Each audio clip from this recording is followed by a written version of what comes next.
Well, it's been 2 years since the last Leprous album, and so by my watch, I think we're about time for another one, so let's dive into it.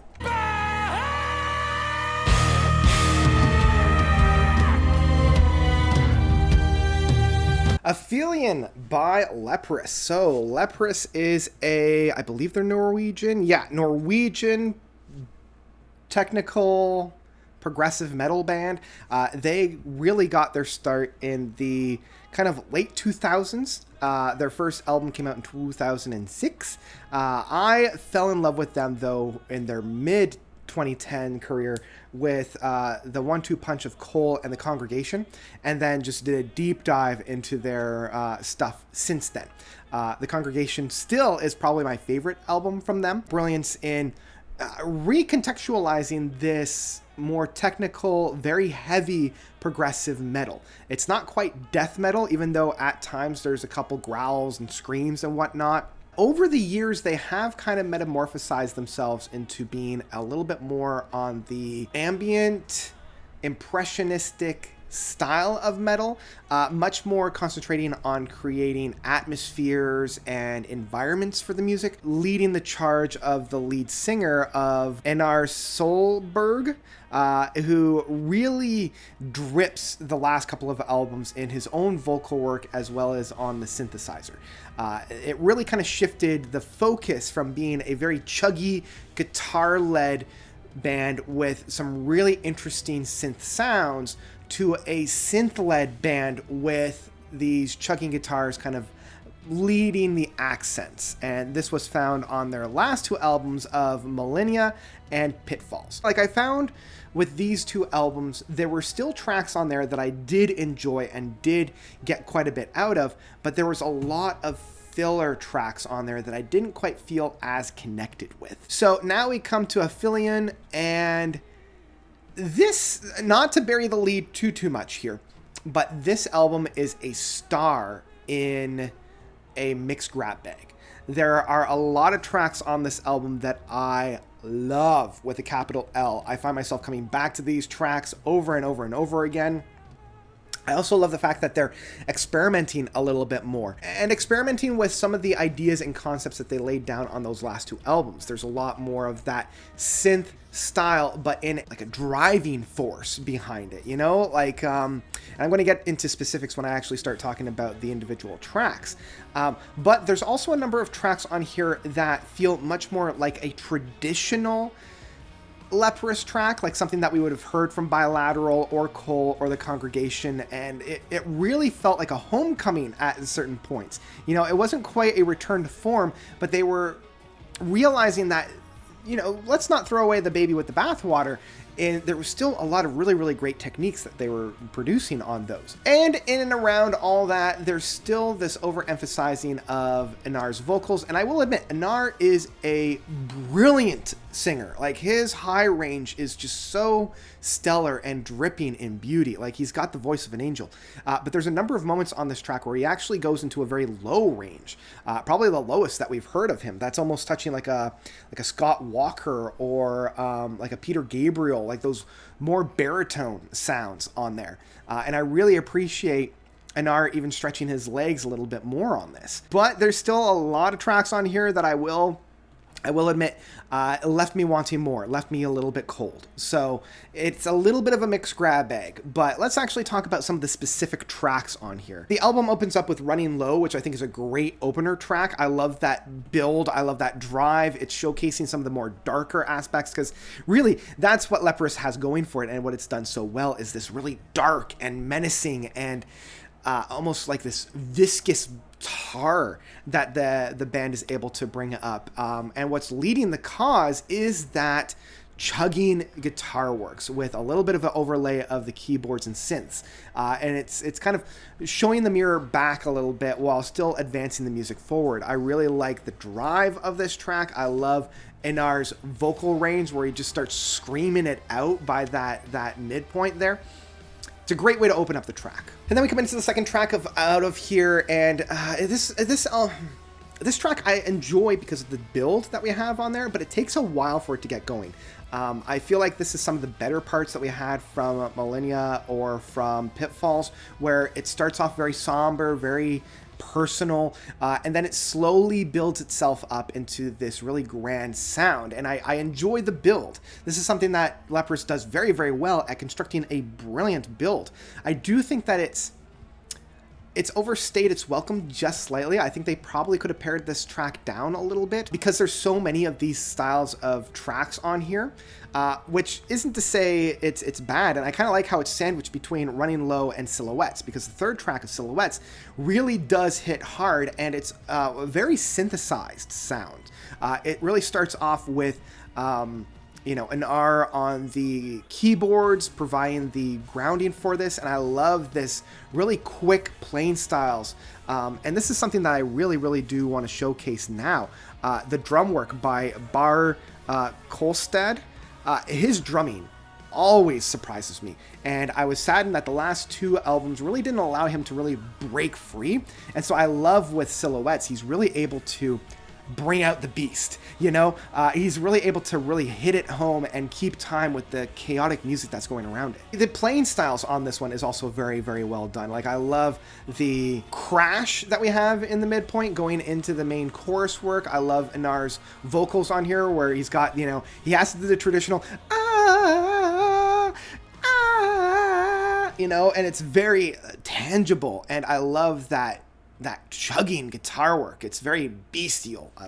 I love Silhouettes. I think it's a great track, and it's a little bit of a shame that it's probably the shortest track off of here, considering it's one of the better ones on here. From there, we come into a very interesting track of All the Moments. The guitar work that starts us off reminds me of a Steve Howe sound that we have on there. Like, it's almost this slide guitar.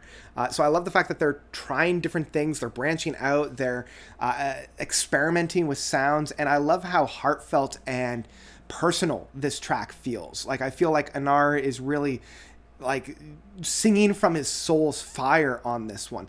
I love the big build that we have on here, and this is, again, all these tracks build very, very well. But the main thing that I love about All the Moments is how it transitions right into Have You Ever. And Have You Ever is one of those tracks that really does experiment with the sound. It really does experiment with what they can do with these like synthesizers, and Inar playing out this really deep synth sound right at the beginning of this track that really leads the track through.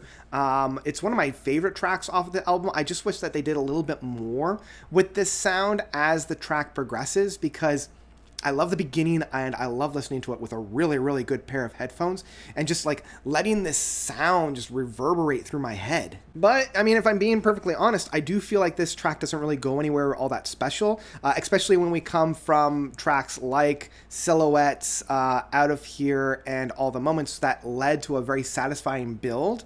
I just didn't feel that big build on this one. It feels like some of the softer moments that we had from Pitfalls and Millennia, and it didn't really capture my attention. What really captured my attention right out the get-go was that big sound at the beginning, but I feel like they really didn't do anything with it. And so from there we come into the Silent Revelation, and I feel like the Silent Revelation really showcases kind of their looking back at their discography, because this sounds like something that could have been lifted right off of Cole or right off of the Congregation. I love that the star performer on here is the guitar works, that really tangible guitar. I don't feel as though we had quite that same build that we had from some of those other ones, which is a little bit of a shame because of how tangible this track is in comparison with all the other ones that kind of surround it. I was really hoping for like a really satisfying conclusion for this track, and I just didn't quite feel it all that much. It's still a really nice addition to the runtime, but I was just hoping that this track went somewhere. All things said and done, that guitar licks though is still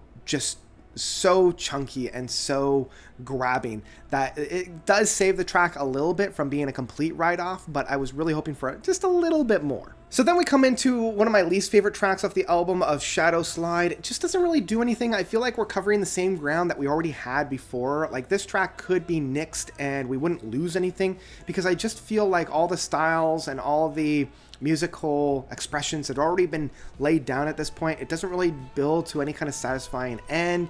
It just kind of takes up runtime, because then we come into probably my favorite track off of this album, which is On Hold. And On Hold does what I was praying and hoping that Pitfalls was going to do. It's a little bit softer, it's a little bit moodier, it's a lot more atmospheric, but what it has going for it is twofold. The experimentation with sound and the use of such a brilliant synth wave being blended with this really hardcore metal work outfit on a more mellow expression that has this really brilliant guitar work when we get to the final build. It's that final build that made me like stop what I was doing, closing my eyes and really letting the music wash over. But I love where we've got this brilliant arpeggio work on the guitars that are just in the background as we get into the final build and climb for On Hold. I think it elevates itself to a really brilliant and extremely satisfying conclusion for a more mellow track. And then we come into Castaway Angels, which I'm, again, not a big fan of. I feel like it's very similar to the Shadow Slide in being just...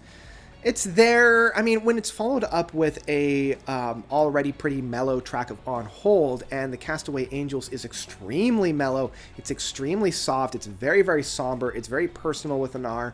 And I love Anar's vocal work on here, and I do enjoy the build, but when we already had such a very mellow track of On Hold, I was really hoping for like a big bombastic track to kind of follow it up, where you kind of have the plane of contrasts here, and instead it's just kind of But then we come into my second favorite track, which is the final track off of the album proper of Nighttime Disguise.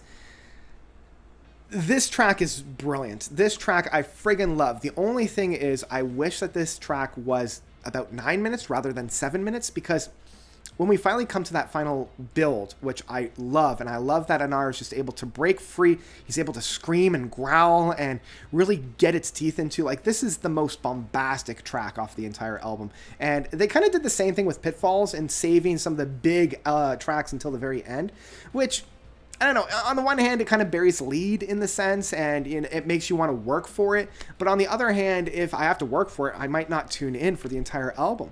But I love the build of this. I love how bombastic this one is. It's got that satisfying climb, that satisfying groove to it. And I love when we get to that final play out, it's this bombastic beast, and it's that type of Leprous that I love. Like, I love that just unrelenting, chaotic bombardment of sound that I feel like this album really does lack. And the last two albums of Millennia and Pitfalls was lacking the teeth. It was lacking that grip from Congregation and Cole that I loved about the band, and that was my biggest complaint. This album has it. You just have to wade through quite a lot of mush. And I mean mush as a descriptor and not a negative, but like there's a lot of kind of soothing, very atmospheric tracks on here, and I just feel like Nighttime Disguise has that teeth that I was really hoping for, but it cuts it off way too short. It doesn't have that satisfying ending that I wanted, because once we get to that big crescendo, it just stops. And I was really hoping for a good play out, because like Leprous is not afraid to do a good play out on so many different tracks of theirs. So many other bands would take the easy stop. These guys would take the long haul. And I feel like they took the easy stop off of this, and it left me a little bit on the cold side. So that's the album proper. There are two bonus tracks from the Prophecy to Trust and Acquired Taste. I haven't heard those yet because I only have the album proper. I'm sure they're fine. I can't really speak on those, so I'm going to leave those off the side. Overall, this album is a great example of a mixed grab bag. There are a lot of tracks on here that I really do love. I love Running Low. I love Silhouettes. I love On Hold and Nighttime Disguise. But there are a lot of tracks on here that they could have cut or reworked a little bit to make into something really, really special. You know, play those tracks out, really define and revise those builds. Stretch the tracks into the 9-minute marks. You know, don't be afraid to really stretch your legs into that sense. I feel like they're taking concise and shorter tracks over those longer stretches of music that made me fall in love with them. Instead of having an album that's just under about an hour, cut it down to about 40 minutes and really polish off those remaining songs, and you would have had a brilliant, brilliant album. Instead, you have a very good album that I, have been enjoying listening to, and when all cards are on the table, it's still a great start to finish listen. It's just there's a lot of songs on here that do bring the album's enjoyment down from what could have been a very, very special album. And so for me, the rating on here is kind of wavering. I'm kind of caught between a pick it up in physical format and download it, because those songs that do shine bright shouldn't be on an album that is just a download. But those songs that bring the album down, I wouldn't want to have in a physical format. So if I'm being practical, I would say that Aphelion by Leprous is one that I would download.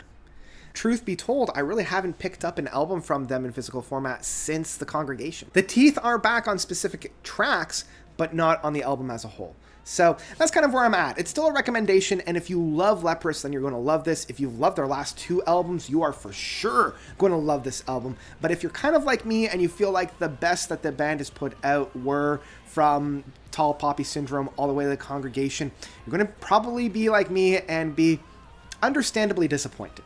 But that's kind of where I'm at for Aphelion. What did you guys think? This album drops on Friday, so let me know of your thoughts once you've heard it. If you love this album, if you hate this album, whatever you thought, let me know by commenting down below.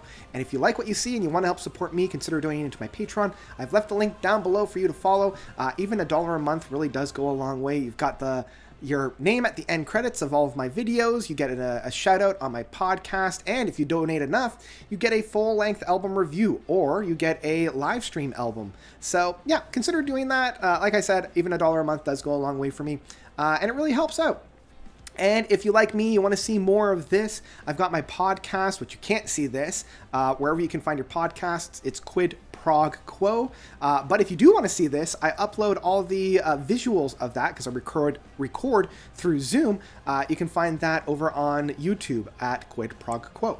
And I know I need to update my tabletop role-playing game one, but I've got a lot on the go right now, so I'm not going to do that anytime soon. But yeah, that's about it. Thank you all so much for watching. As always, you guys are definitely the best. And until next time, notes out.